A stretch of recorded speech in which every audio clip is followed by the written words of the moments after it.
David Haller is back. But what for him was just a couple of hours, to the rest of the Summerland gang has been almost a year, who have now joined up with Division 3 to hunt down the Shadow King himself, Amal Farouk. But can you really trust a group living in a giant honeycomb building with a basket-headed human computer in charge? I think not. It's the Season 2 premiere of the FX original series, Legion, Chapter 9.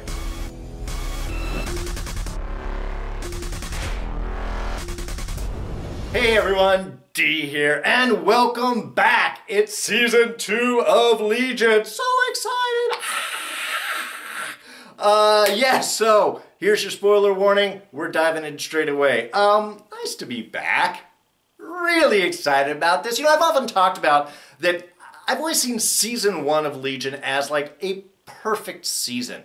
I mean, really, it was just an incredible combination of beautiful cinematography, excellent use of color, great writing, an incredible cast. I mean, everything just sort of gelled together to create just a masterpiece of mental diving into, of storytelling, of questioning what reality was. So we've been really, really looking forward for Season 2 to come back, and it did not disappoint. And I think they even kind of sort of like ramped us in a little bit, didn't throw us into the craziness immediately, and I think that was kind of nice, sort of let us get used to the feel of everything again. Now, Noah Hawley, the creator here, our executive producer, same guy behind the FX series Fargo, so excellent work, described Season 1 of Legion as an insane man in a sane world. And that's right. I mean, it was David kind of working his way through his insanity to find the reality of the world around him and his place in it. And now in this season, his description has changed, just more of a sane man in an insane world. So I think what we're going to find out throughout this season is that David may be our only actual reliable narrator. He certainly wasn't reliable in Season 1. He couldn't even know what reality was around him and what he could see. Here I think he is the one sane person, the one that can really see things clearly, while the rest of the world is untrustworthy itself. And it certainly feels of that the moment we sort of step into things, when we run back into David and we have that discussion of the maze and we get to see the first victims of this catalyst infection that's really sort of a central point here in the story at the moment. And this seems to be, from what he says, is these people are trapped in the maze. They are trapped inside a creation in their own mind. And I think because of that, we can start to see a lot of the world possibly in that same idea, and not being, that's what I'm saying, not being able to trust necessarily that the world around us is the real physical world that we're in, if it's not more of a madness created in the mind. Because it is a different world that David has walked into. I mean, we do have our Summerland gang now working with Division 3, who was the enemy last time. And that's not entirely expected. That is the last thing that David had said to Clark at the end of last season, is now that Amal Farouk is loose, that they're going to have to work together. So this isn't really unexpected. But everything else about the world is weird. I mean, first of all, we have this weird infection that they can't really identify of what's going on, something going on in the mind. But even inside Division 3, we get those constant reminders over the loudspeaker of was it, any change in reality may signal an attack. Beware of ideas that aren't your own. You know, even saying that the world here is odd. We've got Melanie working the vapors, the same drug that David and Lenny used to kind of imbibe in, and the flashbacks from last season, their pre-Clockworks days. So she's kind of losing it, obviously missing Oliver, and it's understand she had just gotten him back and he's gone again. So her kind of obsession with men leaving and that playing back over onto Sid, those do kind of makes sense. But that's what I'm saying. It's like reality, but everything is warped and twisted. And it really kind of comes into focus, I think, with the leader, Admiral Fukuyama, of Division 3 here. And he's kind of the first one that I want to sort of dive into some things with. Alright, well, the thrust of the season seems to be focused on the search for Amal Farouk, or more specifically his body, really. I think we're going to find that the Shadow King isn't going to be our principal villain this season. I think that is going to be Division 3 themselves. And why do I say that? Because I believe that Division 3 is in actuality AIM. Yes, AIM, the Advanced Idea Mechanics. Originally the scientific research offshoot of Hydra. In the comics coming out of World War II. We, of course, last saw them film-wise in Iron Man 3. That was Aldrich Killian's group that ended up faking out the whole Mandarin thing and pissing off fanboys everywhere. But no, I don't think there's going to end up being any connection with Iron Man or that side of Marvel. This is all X-Men is what we're dealing with here. Fox stuff. And, I don't know, we may get it... I'm not sure the actual ownership of AIM. They were able to use it in, they were obviously able to use it in Iron Man, but there's a lot of connections with X-Men with the group also, so I'm not sure this might be one of those split things, kind of like Quicksilver was. We may or may not get them actually called by name AIM, but I still think that is the group that we're looking at. Several hints here. One, of course, the giant honeycomb building. Honeycomb. Huge bit of symbolism in with AIM, and it's not just the construction of the building, a lot of the art inside. The picture right behind Melanie in her room all has that honeycomb motif. Second, of course, we've got our leader, Fukuyama. Admiral Fukuyama with the giant basket over his head. That hasn't really been getting much of a description. We did get the whole computer in the brain thing. But if you're looking at AIM, and you're looking at a human computer, the computer that bleeds, there's only one thing that connects to, and that's MODOK. A mobile organism designed only for computing. Originally. After he killed the supreme scientist of AIM and took over AIM himself, he changed the C to a K, computing to killing. Because, yeah, that doesn't make you seem more psychotic. Anyway, so... it's looking like Fukuyama might be MODOK here. Third, of course, is GLaDOS. And if any of you have played Portal, you know exactly what I'm talking about. For those of you unfamiliar, Portal was a game from Valve. It is a puzzle game and had an excellent sequel, Portal 2. We're always waiting for a trilogy from Valve. Never happens. But in it, and I won't spoil it if you haven't played the game and you might have any desire because it's awesome. But let's say GLaDOS is the name of the main computer who is, well, an unreliable narrator herself, to say the least. And I have to say, the moment I heard all of those mustachioed fembots there talking in GLaDOS's voice, well, first off, I was like, oh, GLaDOS! And then I was like, hey, wait a minute. That's from a symbolism standpoint, and again, all of the symbolism used in this show is amazing and on point. This is not something brought out for fanboy recognition. We have a computer that is an unreliable narrator facing a group that is a massive villain in the comic books. So I think what we're going to find out, I don't know, are they the ones behind the infection themselves? They're certainly holding on to everyone. And I know that they're looking for Farouk, but we did get that odd scene at the end that sort of implies that maybe David and Farouk are going to need to work together. So, yeah, I think this is something that we're going to definitely look at. And even the room, when David was in, again, beautiful scene, very creepy. All of the art in that room was all forced perspective stuff. Everything was odd, twisty perspective. We had the spiral staircase going down behind David there. Behind Fukuyama there, it was all looking up in trees. Behind the computers, it was like staring up at the sky. All, like I said, forced perspective stuff. Works great in macro. And they get that, you know, really, they did a great job in that last little bit with David before they ended the scene.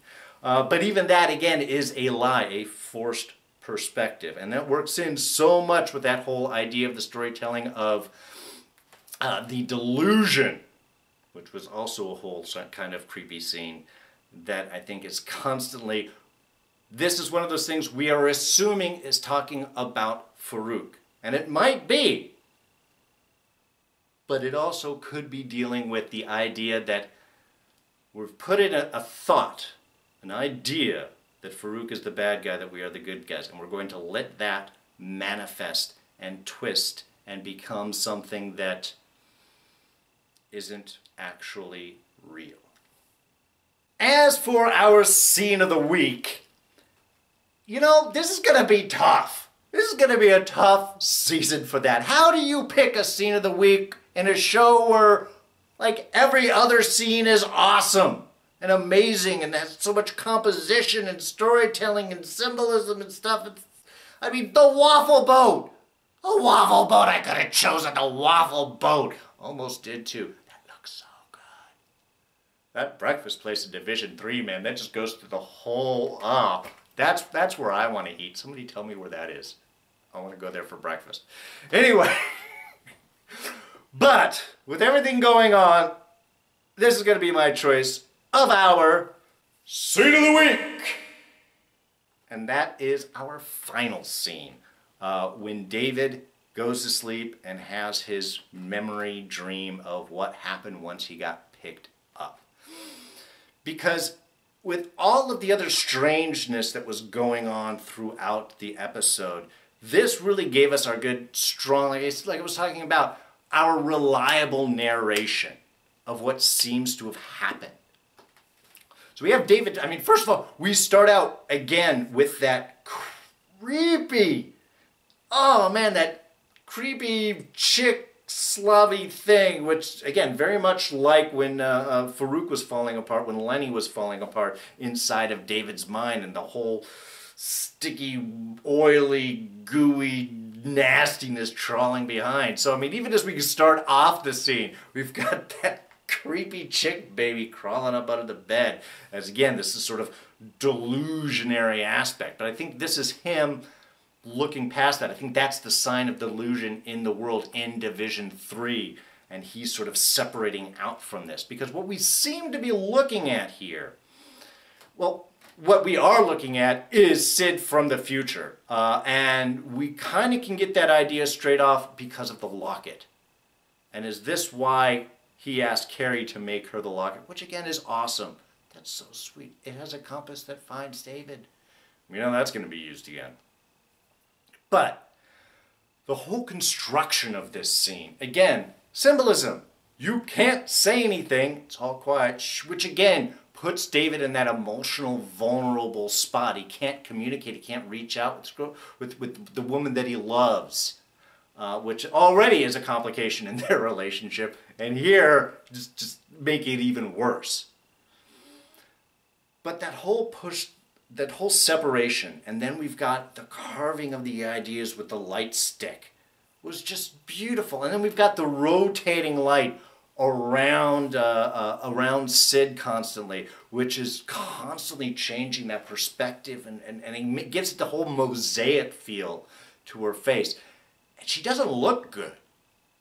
Whatever this move, whatever this action was, it just forced her to reach and do whatever this communication from past to future is.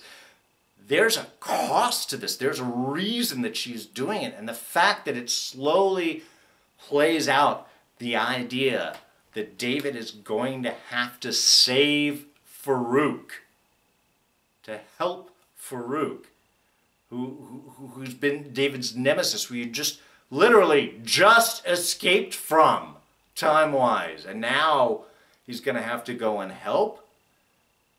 Total mind bent. But this is where I'm thinking that AIM is, because once he kind of drifts forward and we have that whole kind of like dance scene and interaction and stuff between them, well, I mean, the dance scene was before, but the post-dance scene, different perspective of that dance movement. it seems to be that they're going to have to, again, they're going to have to work together. They're going to have to find a certain level of accord.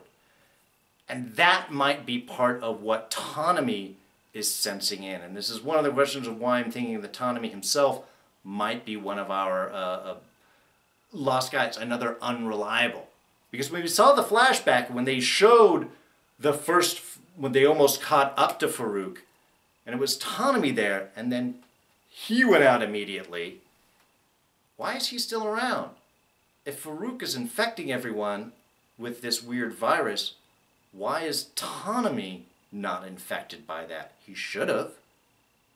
And yet he is the one that is constantly suspicious of David. Is David telling us the truth? Now Ptolemy, there's reasons for him to be suspicious, for sure.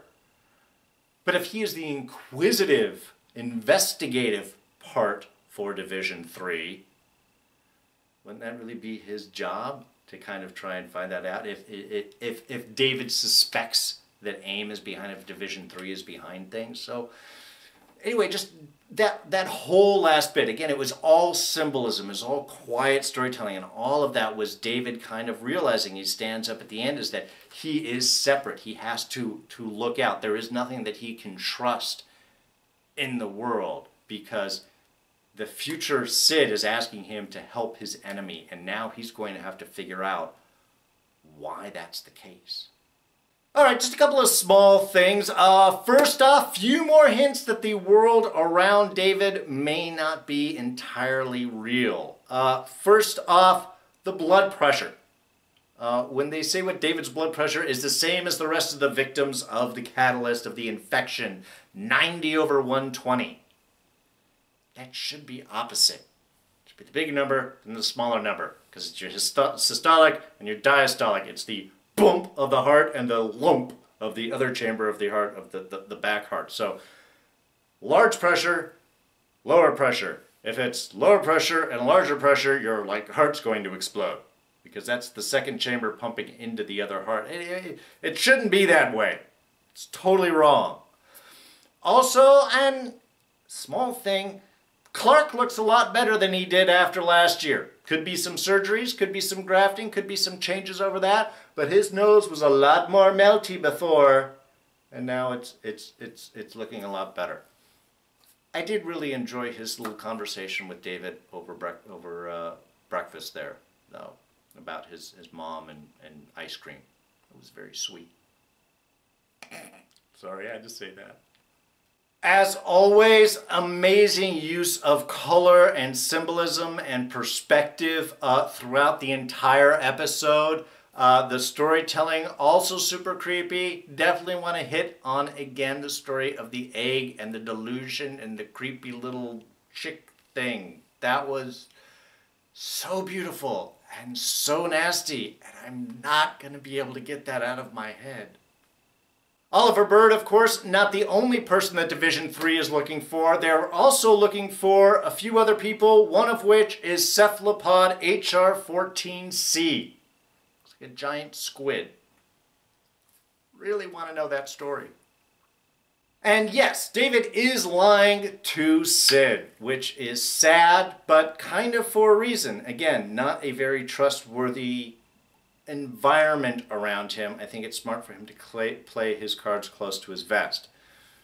So, in that last scene when we did have the creepy chick thing flying under the bed, is that symboling the delusion, the small lie that starts things off between him and Sid? Or again, is that symbolic of the actual world around, and that's what David is trying to protect himself from? Carrie made David a tiny Cerebro. Giant daiquiri Cerebro. I love that. And 5% strawberry flavoring, just in case you get that in your mouth and swallow. Don't get it in your mouth and swallow it. Anyway, it was beautiful. And I did, again, the whole dance sequence, you can't have Legion without dancing, was incredible and beautiful. I love the different styles that everyone was using within that. We sort of have David working the adaptive style. We have Oliver, the more aggressive combat style. We have Lenny, the more seductive, style. what the symbolism of all that meaning? Is that them all eventually having, is that a fight? Is that a mental battle? Or is it a conversation about working things out? Again, that is one of the mysteries we'll have to dive into further on in the season. And speaking of Lenny and Oliver, we didn't really see them this episode. Only in the beginning. Everything else is kind of a flashback or illusion or memory whenever we else saw them. The only time we might have actually seen them would have been in the very beginning. Which, first off, Jermaine Clement looks awesome. That is not the body I would have expected from him. He looks good. I mean, they both look good. They look great, but that's just kind of surprised me. But the conversation, as Lenny had said, is we're trapped. The thought that I would have there is, yes, you are, the personality of Oliver is trapped inside Farouk's mind, and Farouk has taken over Oliver's body. Hence we get the pullback of the Lenny and Oliver pulled back into the image of Farouk there, and then that pulled back into physical body of Oliver actually sitting in at the bar. So that would seem to imply that Farouk has trapped Oliver inside of his own mind. However, it wasn't Oliver that said it, it was Lenny, who is a personality offshoot, another mask of Farouk, the Shadow King.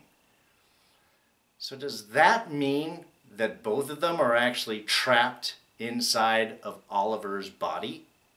And if that's the case, who has Oliver's body? Is he trapped in the same maze type of thing that all the rest of these Catalyst people are, and is therefore perhaps Division 3 already have Oliver, and they just want Oliver, Farouk's body? They're saying to kill, but maybe, again, I don't trust him. Could be for something else. Oh, and let's not leave without saying that Carrie versus Carrie, or Carrie and Carrie together, I love seeing them. I like that we actually saw a bit more of their separation and them working together again. They were kind of at odds at the end of last season, so I'm glad they've worked all of that out. But also the exchange back and forth when she pops out when David's about to be naked, and Carrie tells her that you make people uncomfortable.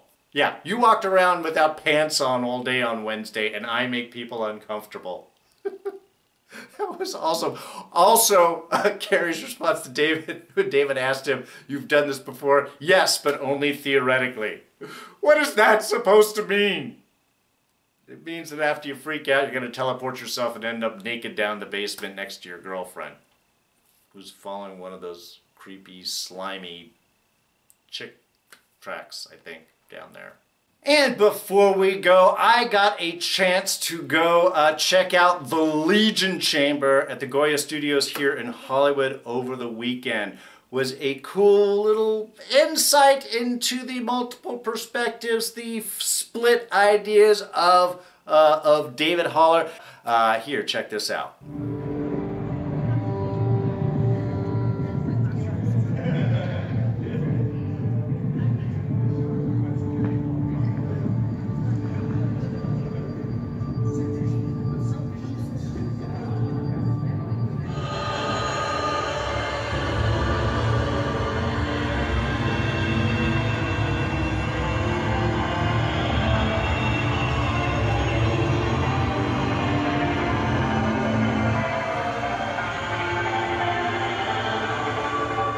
Anyway, it was a very cool experience. I wanted to get a chance to be able to share some of that with you guys. So, it was one of the benefits of here living in LA. It's why I can't leave this town. Alright, well I think that covers everything, at least all the big stuff and ideas. There was so much. We could probably keep talking for another half hour at least. But this is only the first episode. We have 10 episodes this season, 2 more longer than last season, so a lot more story to dive in, a lot more twists and turns, and a lot more exploration of what is real, what is illusion, and really cannot wait to dive in more. Been so looking forward to this. This was the perfect first taste. What we know is going to be an excellent course coming up for all of us. So, thank you so much for joining me with this review. I hope you liked it. And if you did, you know what you can do. You hit that like button. Always appreciated. Thoughts, ideas, you know where to put them down in the section below. What grabbed you with this episode? What's really sticking out? Do you think these guys are AIM? Is Farouk going to be an ally? Is it going to be multiple villains going on? What do you guys think? What are your speculations? Why don't you throw those down in the section below? You can always catch me on Twitter and Instagram. I am at Darren Jakes. But please subscribe if you're not. You won't miss any of these reviews. If you are, do it real easy. Click this button. And I'll go ahead and throw up the last couple of reviews right here, including my little Coulson must die to be born in the Avengers. It's fun. I don't think that he's leaving AOS, but it's a thought. Anyway, you can get to check those out. But that's going to be it for me. I'm D, and I'm out of here. Catch you guys next time. Bye-bye.